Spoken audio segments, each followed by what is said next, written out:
So good morning, everyone. Good afternoon, depending on where in the world you are. I think we had about 30 people register for this call, so we'll probably have a few more join as we go along. So this is Greg Oxton speaking. I think I know most of you from looking at the list. Also on the phone is Melissa George and Kelly Murray, also with the Consortium.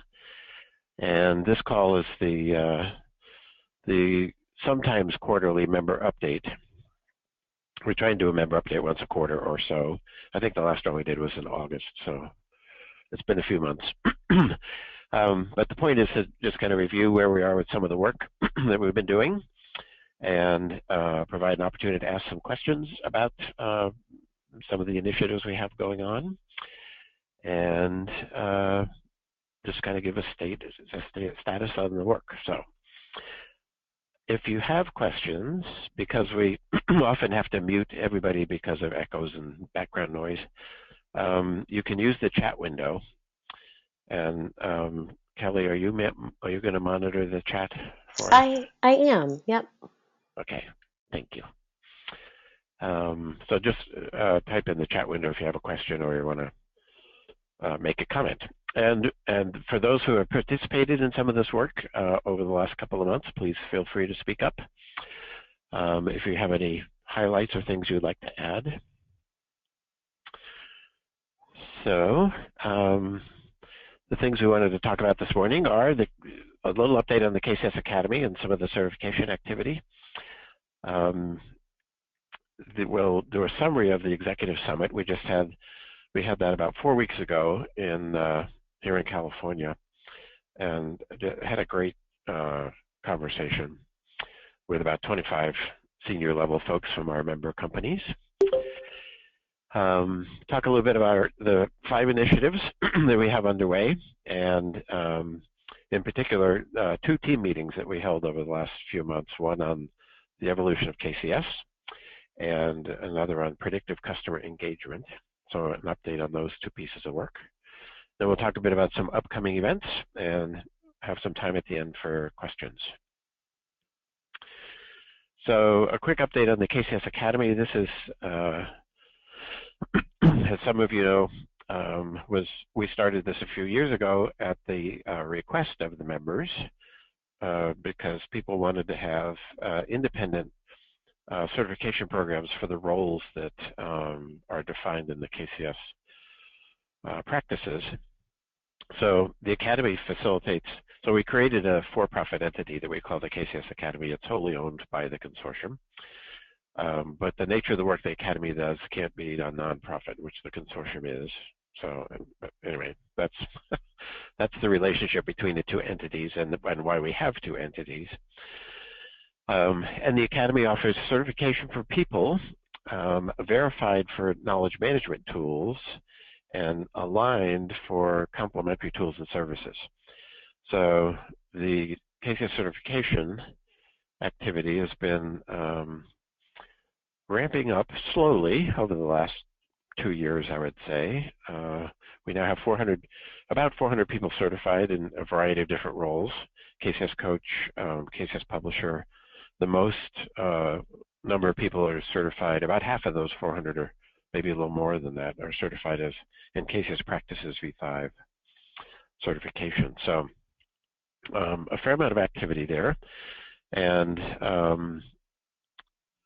increasing interest in getting trainers certified. So we just certified Sandra Vanderwiel in the Netherlands, who's on the phone with us, and there's some activity going on here in the U.S. with a couple of other folks, and then some additional activity in Europe. So lots of things percolating around the KCS activity, and we're looking to collect data on the value of having people be certified in KCS,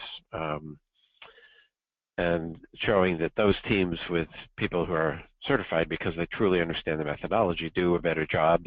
They do capture more often, they do it with higher quality, and that's what drives all the benefits of KCS. So we really need to come up with a few good case studies on that, because I think the anecdotal evidence has been very positive that when people take the time to get certified, they really come to understand the methodology and what it's about, and as a result, do a much better job in their day-to-day work. The other thing I should mention is, so we've had the KCS Verified program around for a couple of years for KM tools. There's been a flurry of activity of vendors looking to get verified on V5. It's a process that assesses their functionality and to some extent their integration with other capabilities. The KCS Aligned is relatively new, and this is for things, both tools or services that if you have them, they're helpful in your KCS success or sustaining KCS. And so we've in the process of doing some work to expand that program a little bit to include services. So somebody may have a function that does some reporting or builds radar charts or helps with the AQI, the Article Quality Index process, as a tool or an offering, and it's not the complete set of functionality you need to do KCS, but it addresses one very specific area, and so that's the difference between KCS Aligned and KCS Verified. The other thing we've been working on is the coach program. It turns out that coaching and support is not unique to KCS, and the coach skills that Beth Haggett has helped identify and develop the KCS Coach Workshop and the certification program around really are about influence skills and can be used to help people with intelligence forming or with call handling processes or with KCS processes or any number of processes within a support environment. So we're changing that to be the support coach and making it more generic, and we're partnering with HDI on that because they see a real need in their community for a support coach role and certification. So then the other relatively new thing, we've had two companies, Sage and Ericsson, that have had, we've kind of piloted this idea of an internal KCS trainer, where the people are designated individuals within those companies are certified as trainers and have access to all of the KCS training materials that the consortium has. And we've had the external trainer certification for some time. This one is focused on helping organizations that have a large population of people that they want to have internal trainers. And so that's, if people are interested in that, let us know. And more information on the internal trainer, that is something we'll probably formalize over the next 6 months or so. So that's the thing, that's what's happening with the KCS Academy. Any questions on that?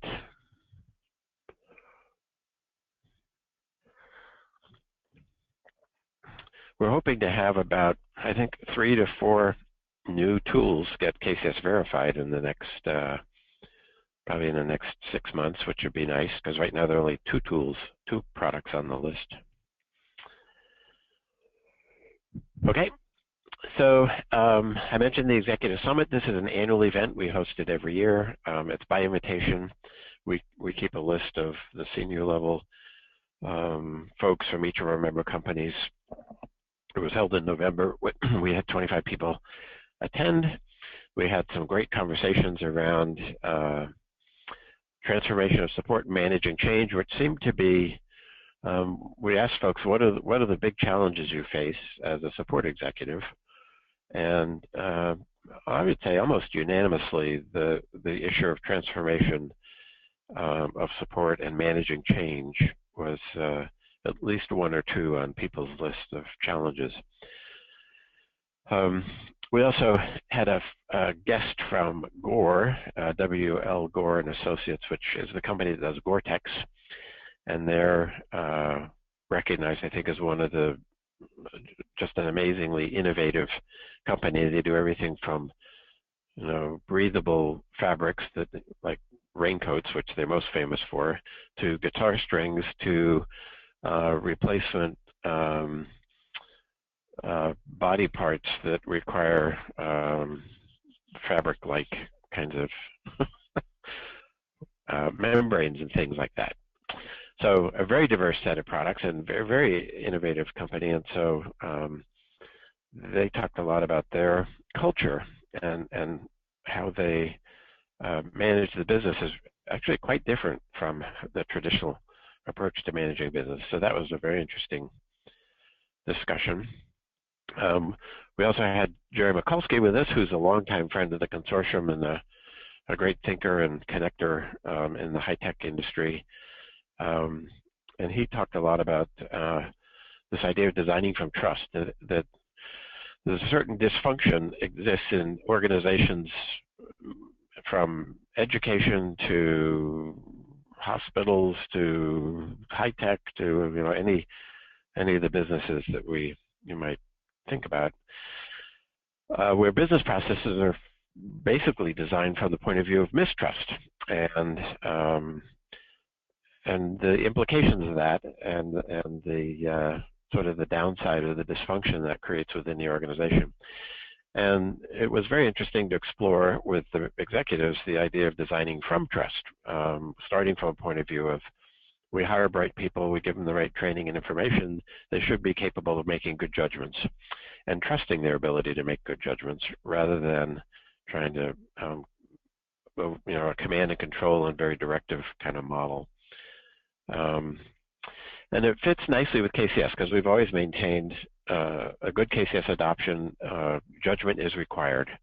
The support agents, support engineers need to be constantly making good judgments on decisions on knowledge to use, knowledge to modify, knowledge to capture, when to link, things like that. So that was interesting. And one of the things that came out of the overall conversation was this idea of a value stack, which I'll show you in a minute. But the conversation around Gore's culture had a concept of what they call above the waterline. And this is a very interesting important factor in what enables them to be so creative. So they have a core set of beliefs, and there's for those of you who have access to the wiki, if you're members, there are notes from the Executive Summit on the wiki that are pretty detailed, and I think there's a copy of the complete Gore culture map, which this is just a subset of. But they have 4 core beliefs. They believe in the individual, they believe in the power of small teams, they reinforce the idea that we're all in the same boat, that we're in this together, and they try and focus on the long-term view. Now, one of the things that enables them to do the long-term view is that they're privately held. They're not on the stock exchange. Gore's grown dramatically over the past 10 years, and it's still owned by Mr. Gore.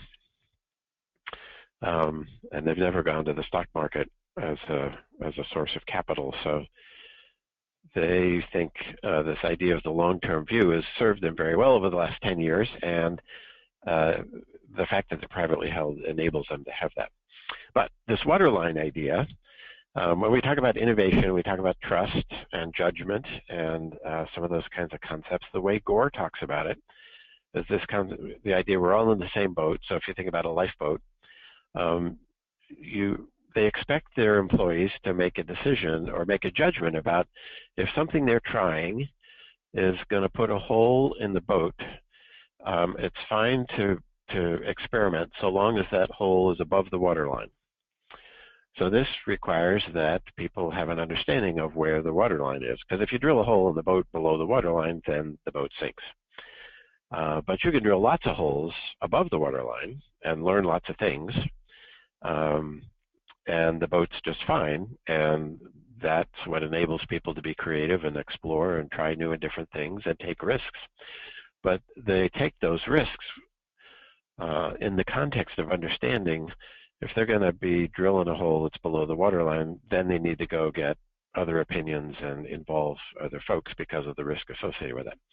And the thing that was interesting is, as a culture, they expect their employees to make that judgment. And it seems to have served them very well. And some might think that, well, are they really capable of making that judgment? Are all the employees in the business capable of making that judgment?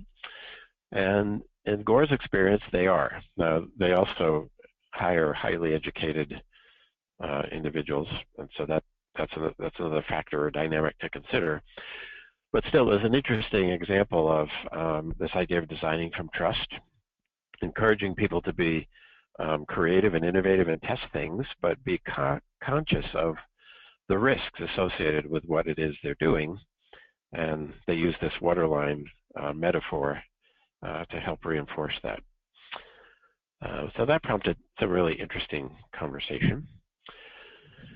The value stack that I mentioned, this kind of emerged from the conversation over the course of the 2 days, because we were talking a lot about value and how you create value and how and you know, customer. And the value stack starts at the very bottom with the fix business, which is kind of the break fix basic remedial maintenance. And the next step in the model is predictive and preemptive, and we'll show you in a few minutes a little bit of work that we've been doing around predictive customer engagement. And then above that is customer success and productivity. So really being focused on your customers' success and productivity as a key measure of your success. And then the highest level that was discussed was when you're focused on your customers' customer success. So this is kind of like a ripple effect, where as you mature in the value stack, you're moving up to the point where you're actually interested in helping your customer's customer be successful. And this idea that the value increases, you know, the size of the amount of value created increases as you go up the value stack. And then there are two key enabling factors here. One is the level of trust, that you can't, I think the assertion or maybe the theory was that it's very difficult to move from a break-fix business into into predictive and preemptive, and then from there into customer success and productivity, if at the same time you are not increasing the level of trust that your customers have. Really, it has to be mutual trust between that you have in your customers and that your customers have in you. If trust isn't there, the opportunity to offer these kinds of services is very, very limited. So that was one dynamic. The other was that the scope or focus of our business, if you will, has to move from a product focus to a business focus. And we've seen that, we've talked about this dynamic quite a bit over the last couple of years as we've talked about the customer success initiative and moving, you know, creating more business acumen within the support analyst community, so the support analysts know as much, if not more, about the business they're supporting as they do about the products that they're supporting. And that too is what helps you move from a simple break fix, which is very product centric model, to one where it's more customer centric, and you really have to understand something about the customer's business. So that was this value stack was kind of became something we went back to and talked about 2 or 3 times during the course of the conversation, and kind of highlights how important trust is in enabling moving up to higher valued services. So that's a summary of the Executive Summit. Again, the notes are on the wiki for those of you who have access to it. So we've talked in the past about the 5 consortium initiatives. We organized the work that we're doing into 5 different sort of buckets. They aren't necessarily absolute. There is some overlap and some synergy between them. One is KCS. That's the oldest, most mature model or piece of work that we've been doing, and we'll talk a little bit about some ideas for the evolution of KCS that we're currently working on. Intelligent swarming, which is becoming, we've got a workshop that we do, a 1-day workshop that we've been offered a few times and had great response to in terms of the attendees, that talks about what it is and how you do it. And I think we've got 6 or 7 members now that are actually doing intelligence swarming. So that was moving from a dream state, from a concept state, to an actual operational state. Communities, social networks, and support, and the intersection between them, and we've continued to improve the 3 tenets we have for communities and social and support, and a maturity model that talks about, which is also accessible or available on the wiki, talks about the evolution of the business perspective and strategy and capabilities with respect to really leveraging communities and social networks as an extension of the support organization. The leadership framework for service excellence, which is in part what we were talking about at the Executive Summit, and the Customer Success Initiative. So those are the 5 initiatives. There's a pretty good summary of what they're about on the webpage under our work. If you're interested in more information, there's a paragraph about each one, and then there's also a landing page about each of these initiatives, with some related documentation and some case studies if we have them with respect to these pieces of work. So 2 team meetings that we've had over the last couple of months. One was on KCS,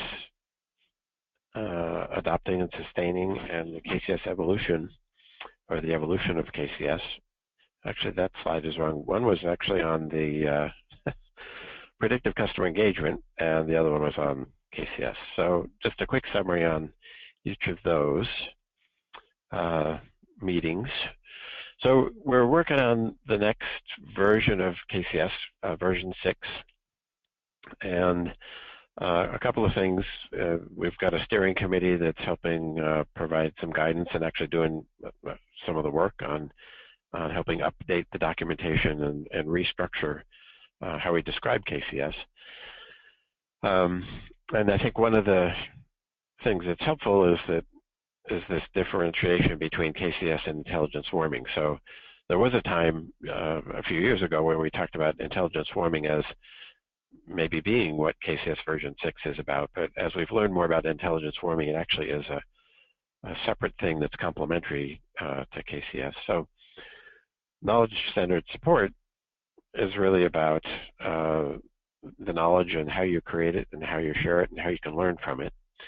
And swarming is about people and collaboration and how you can facilitate and enable and improve collaboration to help improve the customer experience, improve employee engagement, improve employee skills development, operational efficiency. All of those things are proving to be positive outcomes in terms of intelligence swarming. So that's the difference between KCS. KCS is focused on content or knowledge, and intelligence swarming is focused on people. And then the other, I think, big part of the big idea with KCS version 6 is making it more generic. So as probably some of you know, there are HR organizations and finance organizations and people supporting a purchase-to-pay kind of process that are using KCS as a methodology for capturing and reusing knowledge.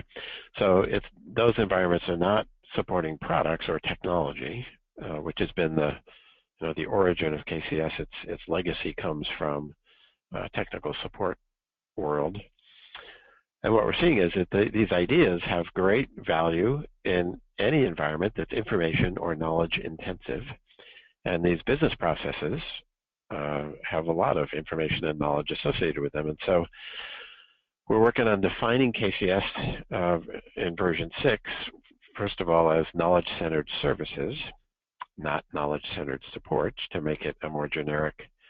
So the KCS acronym stays the same, but what it means becomes knowledge-centered services. And to talk about it as capturing knowledge at the point of interaction. capturing and improving knowledge at the point of interaction. And so removing the idea that everything is triggered by a case, which in our tech support world, that we have this nice trigger for events that we call a case or a ticket or an incident. In other information-intensive environments, they may not have a case, but they have lots of questions and interactions happening that are creating knowledge and capturing that knowledge and improving the knowledge they're using as a byproduct of the interaction, is the point. So these are the folks that are on the steering committee. Most all of them are KCS, Consortium innovators, long-time advocates of KCS. So we've done some work on defining the structure, or maybe redefining the structure for KCS in the idea of some core principles, some principles and core concepts, and then the practices that are based on those, and then the techniques which really describe how, in a very detailed level, how you actually do these things. And we think that the principles and practices will be universal, and that if we do this right, no matter what business or industry or business function you're in, you could read the principles and practices and see how they would apply to your business. The techniques, though, are written in the vocabulary of the industry or business function that is gaining experience with KCS. So how you describe this in a healthcare environment where they're using KCS to capture information about healthcare, it uses a whole different vocabulary and may have different techniques, but the fundamental principles, core concepts, and how we organize those and practices is the same. So this is the visual that kind of reinforces that. We have at the core these principles and core concepts. Then how we organize those are the practices, and that's the 8 practices in the solve loop and evolve loop. And then the techniques are how people apply them in specific functions. And we're using a model similar to the Apache open source model, where the kernel, if you will, is controlled by the consortium, but the techniques are open and anybody can contribute their techniques. We've had some discussions as to whether or not people need to be licensed in order to propose or contribute a technique as part of the documentation for KCS. But we hope by making it open that then it makes it more scalable. So the HR community could have a set of techniques that are based on the practices and principles, but written in the context of HR policies and practices and how you support employees with that, or finance, or product management, or product development, or different industries. So we've boiled this down to 4 key principles. Knowledge is the product, so the whole goal of KCS, again, is to capture the knowledge. It's about content that's findable and usable by a specific audience. So knowledge is the product. It's demand-driven, so we don't do things just in case, we do things just in time.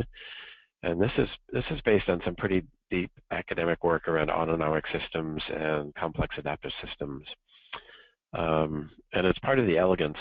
It's also one of the things that people often struggle with, because everybody wants to be predictive and proactive, and that's a good thing. But in the KCS practices, we found that responding to the demand and capturing it and quickly making it available to others is the most efficient way to capitalize on the experience, on the interactions that are happening, and then looking at the patterns and trends in the evolve loop is what enables you to start to be more predictive and preemptive, but it's still all based on past activity. So it's all demand driven. That's a pretty core concept. Abundance, so the idea that knowledge functions on a principle of abundance, not scarcity. The more you share, the more you learn. The more you hoard knowledge, the less you learn and the less valuable you are. So there's a fundamental concept here that's different from how most businesses operate or most business philosophies that are around a principle of scarcity and protection. Knowledge actually functions on a basis of abundance. And then trust. And so I mentioned earlier the whole idea of trusting people's judgment, giving them the information and perspective they need in order to make good judgments, and trusting that they are capable of doing that. And designing the process to enable those who are good at it to do it without oversight, and those who aren't good at it, those who demonstrate they don't have the capability to consistently make good judgments, then don't get a license. So the licensing model helps empower those who and enables a level of trust for those who demonstrate the ability to make good judgments. So that's a core principle. Then on top of that, so the team has spent a fair amount of time percolating on this, and those four seem to be the core principles, and then the concepts that emerge from those are some a little bit higher level, not quite so deep kind of ideas. And those four principles show up in multiple core concepts. So the value of the collective experience, seek to understand before you seek to solve, transformation and continuous improvement, and this is the double loop, A loop, B loop, evolve loop, solve loop, double loop learning systems that are self-correcting, collective ownership, knowledge integration, integrating the creation and maintenance and use of knowledge into the workflow. That's the solve loop that does that. The concept of good enough, it has to be sufficient to solve. The content has to be sufficient to solve. Leadership is required, assessing value, coaching for success, and this idea of opt-in. So the next step, now that we've got these principles and core concepts identified, is to distinguish the practices from the techniques in the existing KCS practices guide. So we've kind of, in the past, integrated a lot of support vocabulary, a lot of case and telephone or chat kind of interactions into the practices descriptions. And so pulling that out and making the practices really generic in terms of how we describe the solve loop and the evolve loop. We think that those 8 practices have been very valuable as organizing the concepts of KCS, but they're often described from the point of view of tech support. And so making those generic is the next challenge, and then building the layer of techniques on top of that.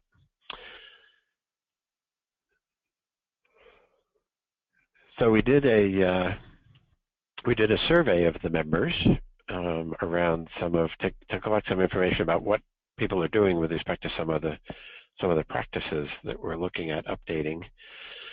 And so this, and maybe Melissa, maybe I'll let you talk.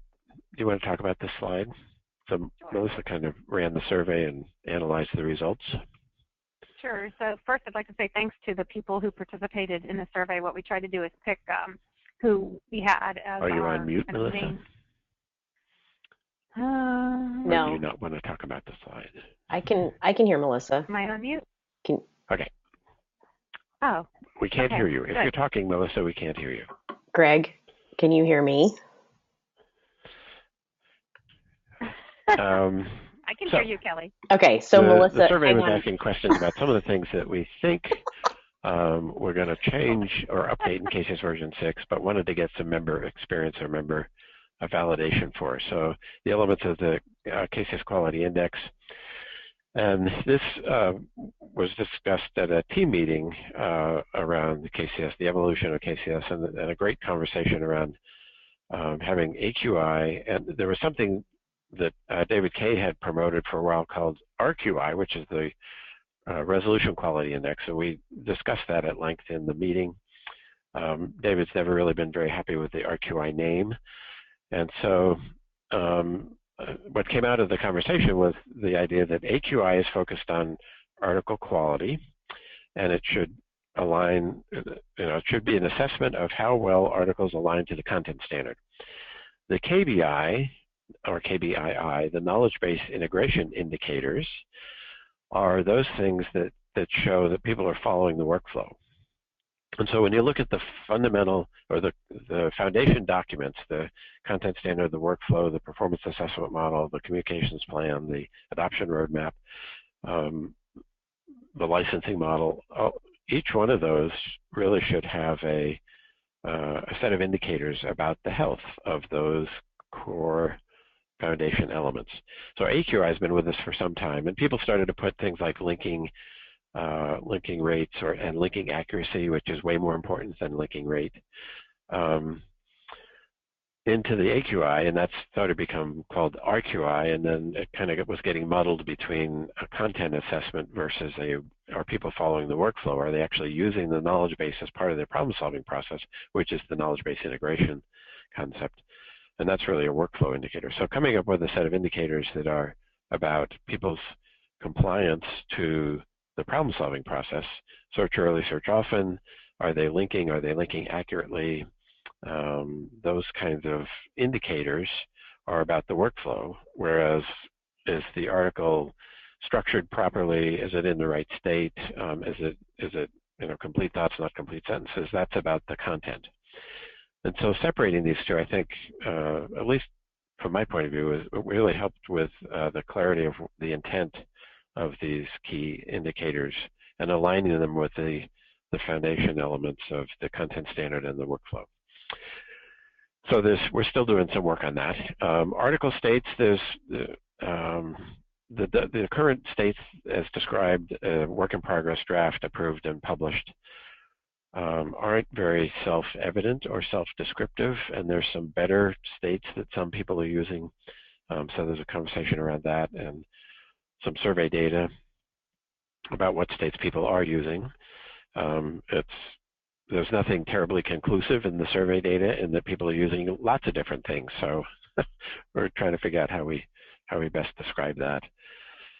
Common classification across incidents, knowledge articles, sometimes referred to, I think, mistakenly as a taxonomy.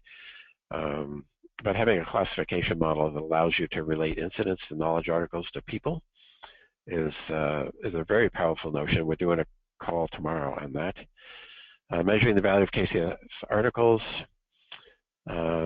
People haven't figured out, I don't think we have a best practice yet in how to do that.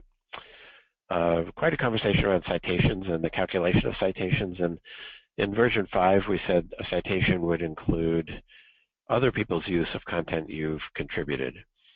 And the common practice appears to be a citation should include other people's as well as your own reuse of knowledge articles that you've either contributed to by modifying or created. And so that gives a richer view of the value of people's contribution through the citation count. And then some discussion, although we don't have any examples of anybody doing this yet, is a decay factor. That over time, if you contributed an article 2 years ago, and that has a diminishing, the reuse of that article that happened 2 years ago, is a better way to say it, has a diminishing value over time. So those are some of the observations, sorry, that came out of the KCS survey. So I'm checking our time here. So any questions on the KCS stuff? So we still have a fair amount of work to do to get it in this restructured format with a a set of stuff that isn't really editable by the masses, and then the techniques that we hope will be contributed by lots and lots of people, and making it generic. No questions? Okay, so we'll move on to the Customer Success Initiative, and an important part of that, sorry, let me go back to this slide. So the Customer Success Framework is something we've been working on for probably 2.5, maybe 3 years now, and there's 3 loosely defined elements of the framework. One is the perspective, strategy, culture, and leadership, kind of the higher level element of it. The touchpoint model, which is very specific about the customer lifecycle and the touch points throughout that lifecycle. And then the techniques for understanding and improving that customer experience as they go through that lifecycle. And one of the questions that came up, actually I think it was at last year's leadership committee meeting, was how can we provide information that we have as support organizations that customers would value but don't know to ask us for? So can we be more predictive about what customers might find useful? So this has been a conversation we've been, it's been going on for about a year now, and we just not too long ago had a team meeting. And one of the things, there's a delicate balance between being helpful and being annoying, because if you're giving people stuff that isn't really relevant or timely, that just becomes spam and is annoying after a while. So how do we strike the good balance that provides things that are interesting and valuable at the time they're needed? And so understanding a lot about the customer is a prerequisite to being able to do this. So can we predict customer needs or interests from recent behavior? If you like this article, you might also like these 2 articles with, can we do that with a high degree of success and relevance? And so, like we do, we were talking about a variety of different ways to do this. We created a model, and we put it into the double loop concept because of the value of double loops in terms of being self-correcting. So a few interesting things that I think are I don't know if I call them new thoughts, but they're a few emerging thoughts here around this predictive customer engagement. There's the concept of an event. An event can be triggered by a person, by a system, or by events in the universe, like a big storm comes through and takes out the power. That's an event that we need to consider in thinking about being predictive in engaging with customers. More and more, we're seeing systems, that's what this little thing is meant, sorry, systems doing automated detection and reporting of issues or thresholds being violated, or performance issues, or any number of things that are system generated, either by software or hardware. And then, of course, people creating events. So all 3 of these sources we've categorized as an event. And there's events happening all the time, lots and lots of them going on, and they come in to us through various listening posts, and we've used a combination of the customer touchpoint model, so people may be at different points along the customer journey in the customer life cycle. That's interesting to know. Are they in the buy cycle? Are they in the install cycle? Are they at the use and support? Are they at the renew? Where are they in the life cycle? And then the other part of this matrix is what's the channel by which they're interacting with us? Are they tweeting about it? Are they chatting? Have they picked up the phone? Have they walked into a store? Are they in person? And so that's this little matrix here is quite involved in and of itself, and it's something we picked up from Dr. Michael Wu. But understanding where people are in their life cycle and the touchpoint model and how they're interacting with you is an important thing in terms of how these events come into this analysis engine. So we have all these events coming in through different channels at different points in the life cycle, and we want to capture those and analyze those and apply some rules to those to create some action that then goes back out through whatever those communication mechanisms are that are appropriate based on where they are in the life cycle, and goes back and influences the source of the event. So this is the concept of a process whereby we're analyzing events, applying some rules, and proposing some actions as a result of those events to be more predictive and preemptive in giving customers information that they would value. So I mentioned the double loop. So the outer loop is, so that's the event loop, we're calling it, which is analogous to the solve loop, the A loop. So that goes on and on and on, lots of things going on there. Then in the improve loop, or the I loop, for this, we want to look at things like the analysis effectiveness, the impact it's having, the engagement assessment, the asset quality. I'll talk about assets in a minute, rules effectiveness. And so you're constantly tuning elements of the A loop based on the experience over time. The thing that, well, there are a couple of really interesting things that emerged from this. One was this concept of assets.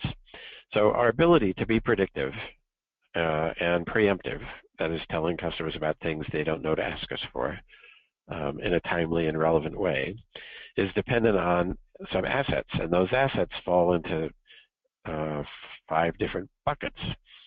One that we've talked about for quite some time is people profiles. So you have to know a lot about the people. What role are they in? What are they trying to accomplish? What are their preferences? What's their skill level relative to what they're trying to accomplish? So people profiles, this is the know me factor, continues to come up as an important enabler to these kinds of capabilities. Knowledge articles, we've also talked about those for years. That's what KCS does, is it captures the experience of an interaction. Then this idea of a customer entity. So this is a customer profile about what's the business they're in, what industry they're in, what are their goals, what do they have installed.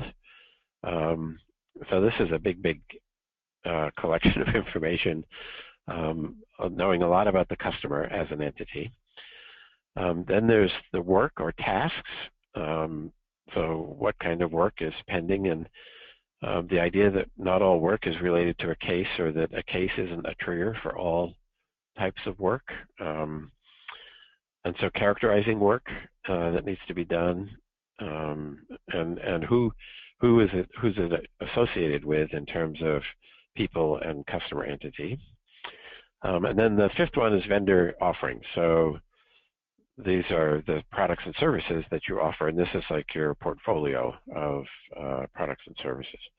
So these 5 assets, knowing a lot about these things and very dynamically updating and improving what we know about each of these things is what enables the analysis engine to really be effective.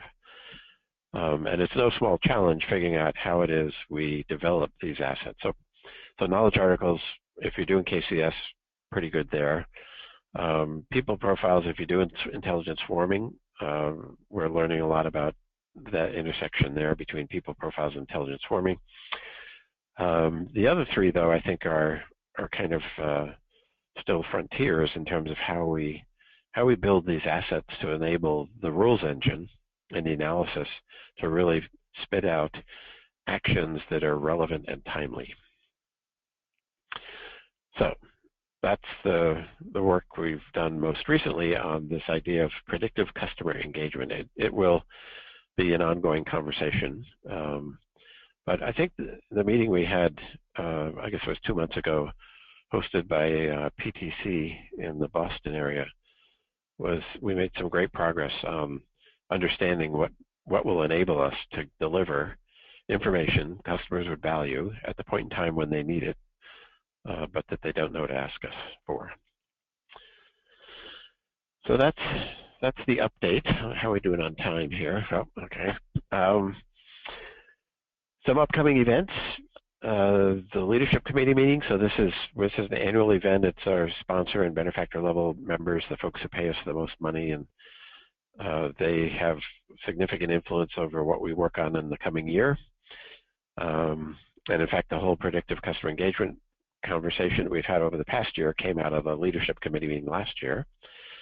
In January, we'll do a team meeting in Austin, Texas on communities, social network, and support, and continue the conversation around the 3 tenets that we've developed there and the evolution, the maturity model, which is a helpful tool in terms of assessing where you are with respect to your approach and how well you've integrated communities and social networks into your support processes. February, we have a team meeting on the evolution of KCS, so continuing the conversation around some of those open issues. And the big event is March, our annual member summit in San Diego. Another team meeting in Phoenix in April, customer experience initiative. So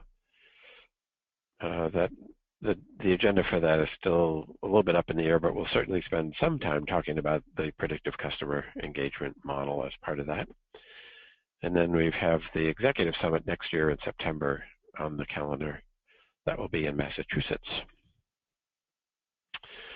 So our theme for the March member summit, and we typically have anywhere from 60 to 75 people attend. It's from a variety of, from the member companies, and we talk about some of the work that has been done in the past and success our members are having with some of these concepts. And then we also talk about some of the challenges and how we improve the success or improve the adoption of some of these ideas. And the theme this year will be, or for 2015, sorry, will be the collaboration launchpad. So really looking at intelligence forming and some of the success some of the members are having, which is quite dramatic, and enabling a support network that dynamically creates capability and capacity. So there'll be more information on what we're planning for the agenda for that in the coming weeks. And I believe that's it. So any questions?